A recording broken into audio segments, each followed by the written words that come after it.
आवाज की दुनिया के दोस्तों, कल जब हम लोग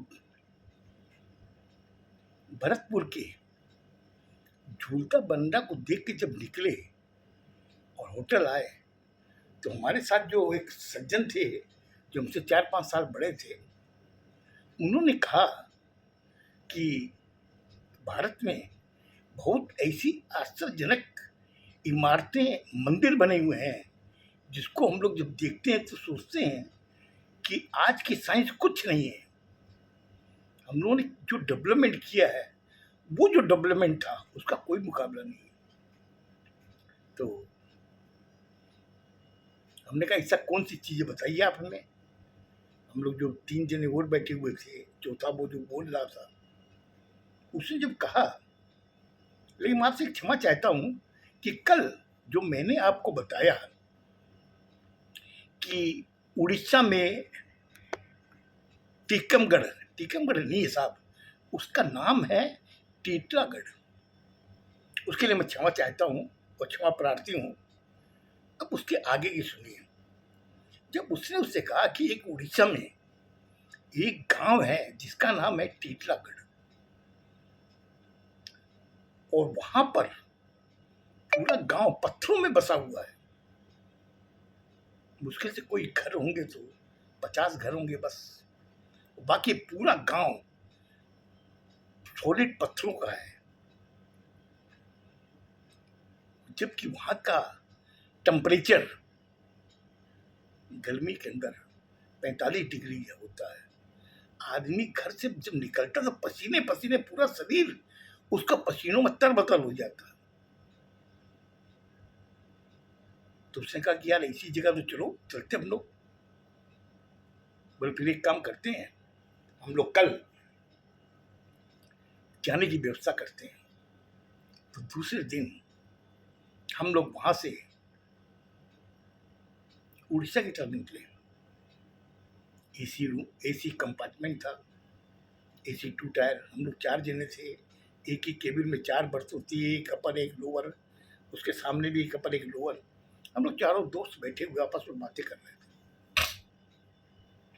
जिसने हमें बताया था कि ये उड़ीसा में जो गांव है टीटलागढ़, वही हम लोगों को कह रहा था कि अब तो काफ़ी टाइम है, हम लोग कल शाम को 5 बजे तक पहुंचेंगे उड़ीसा, तो क्यों ना हम लोग आपस में बात करके ये टाइम तो पास करें। तो उसमें से मैंने उससे कहा कि एक चीज़ बताइए ना आप, और कोई ऐसी चीज़ बताइए जो हमें अच्छी भी लगे और सुनने बड़ा इंटरेस्ट भी आवे। उन्होंने कहा देखो, मैं एक जो चीज़ बता रहा हूँ वो आज की पीढ़ी को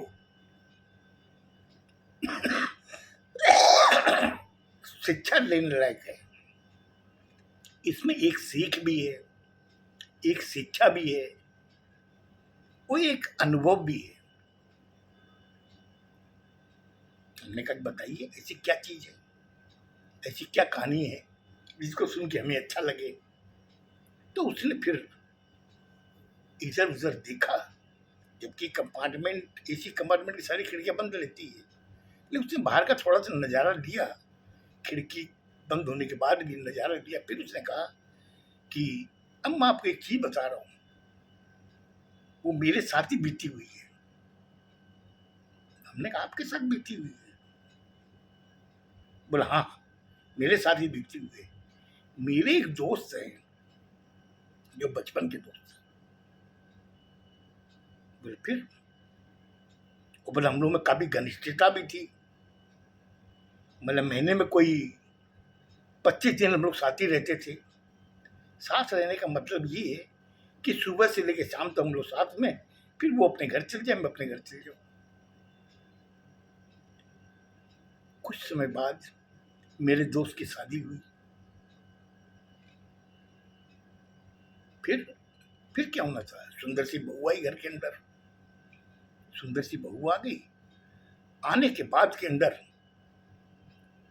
मेरा उससे मिलना जुलना थोड़ा कम हो गया, क्योंकि पहले तो बेधड़क में घर में घुसता था। अब जाने में शंका होती थी क्योंकि उसकी वाइफ घर में है। इसलिए जाना आना कम हो गया। मैं भी भूल गया उसको, और वो भी अपनी जिम्मेदारी बस भूल गया। मैं एक दिन अपनी पत्नी को कह रहा था कि जा चाय बना के लेकर, दिन भर बैठी रहती है। तो उसने कहा ये बात तो आप प्रेम से भी बोल सकते हो। उसने कहा देख, ये जो भी किया ना, ये मकान है, ये सोफा है जिसपे तू बैठती आकर के, ये सब मेरा किया हुआ है, ये सब मैंने बनाया है। और तुम्हें कहा ना, मुझे ना सुनने की आदत नहीं है, तू जा जा कर चाय बना के लेके आ। अब वो करे क्या? उसकी पत्नी, मेरी पत्नी सी, वो उठ के चली गई, जाके चाय बना के लेके आई।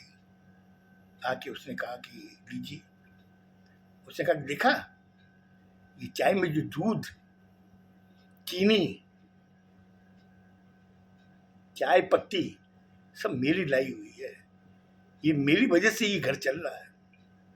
आज मैंने इस घर के लिए क्या क्या किया। उसने नान नीचे करके अपने पति से कहा कि ये चीजें हैं, आप जो बोल रहे हो, दिन में 10 बार मुझे याद दिलाना जरूरी है क्या? मैं तो जानती हूँ कि सब आपने किया है। ओहो, अब तो मेरे चाय में टेस्ट आ रहा है। तुम जब ये बोली तो मुझे अच्छा लग रहा है।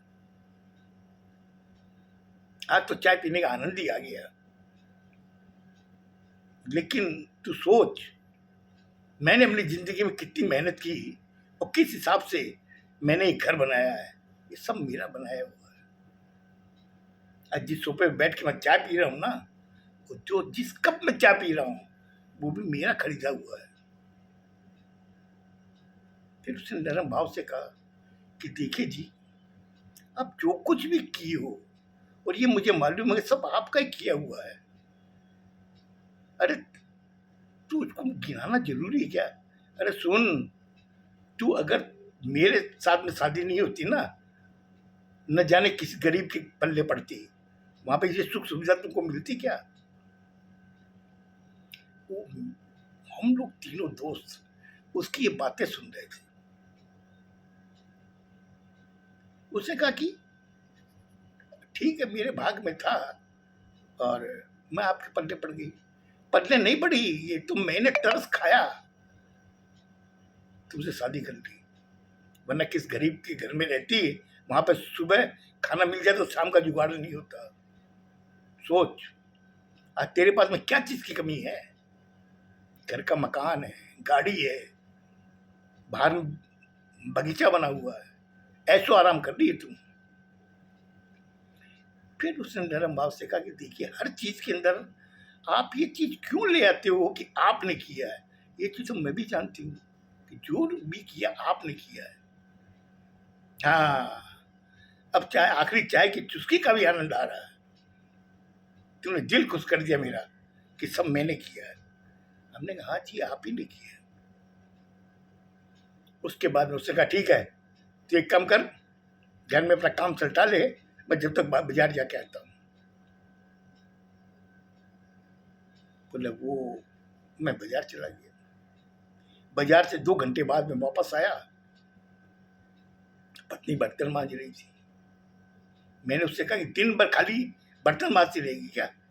तेरा पति घर में आया है, एक गिलास पानी पिला और एक कप चाय बना, 24 घंटे खाली यही करती रहती है। अरे कम से कम मेरा ख्याल है कि मैंने क्या क्या किया तुम्हारे लिए, उसका तुमको जरा सा भी होश नहीं है। फिर उसने कहा कि आप अभी 2 घंटे बाद में आए हो और फिर आपके दिमाग में वही चीज चल रही है, मैंने किया मैंने किया। अरे मैं कह रही हूँ कि आप ही नहीं किया हो। अगर आप कहे तो मैं स्टाम्प पेपर में लिख दूं कि जो भी किया आपने किया। मैं नहीं नहीं नहीं, लिखने की कोई जरूरत नहीं, मैं चाय बना के लेके आ। मैं बाहर में गार्डन में बैठा हूँ, चाय जल्दी लेके आना। अब वो बोला, मैं गार्डन में बैठ के चाय पी रहा था, अचानक मेरे पास में एक फोन बजा। मैंने फोन उठाया, मैंने कहा हेलो। बोले यार क्या हाल चाल है? उधर से जवाब आया, क्या हाल चाल है? मैंने कहा भैया हाल चाल तो सब ठीक है, मगर आप कौन हो? बोले यार तुमने मुझे पहचाना नहीं। बोले मैंने तुम्हें पहचाना नहीं, तुम नाम बताओ तब तो पहचानूंगा। अरे तुम हो कौन? तुम मालूम किससे बात कर रहे हो? उसने अपनी अकड़ की आवाज में, क्यों कि उसमें तो मैंने किया का अहम था। अरे बोला मैं तेरा पुराना दोस्त बोल रहा हूँ। इतना कहना तो उसने कहा, अरे सुनील तू बोल रहा है? अरे इतने दिन था कहाँ? तू तो बम्बई था ना? बोला हाँ यार मैं वही था, और अभी मैं गांव आया हूँ। अरे गांव आया हुआ तू घर पे आया, अपने बैठ के गप सप करेंगे। कितने सालों बाद में तुम मेरे से मुझे फोन किया है, आज अपने बैठ के चाय पियेंगे और खूब आनंद करेंगे। इतना कहती जोर से आवाज लगाता अपनी पत्नी को, अरे तू जल्दी आ। बोले क्या हुआ? बोले मेरा पुराना दोस्त। बोले क्या हुआ, गुजर गया क्या? उल्टी सीधी बात करती है, तुम्हें शर्म नहीं आती? अरे मेरा पुराना दोस्त जो है ना वो आया हुआ है गांव में, अभी वो आने वाला घर पर, तो अच्छी नाश्ता बना, चाय बना, हम लोग बैठ के गप सप करेंगे। मुझे लगता है आज मैंने आपका ज्यादा टाइम ले लिया, इसके आगे की घटना उसने कहा कि मैं कल बताऊंगा। हम लोग बड़े उत्सुक थे कि आखिर हुआ क्या। खुश रहो, स्वस्थ रहो, धन्यवाद।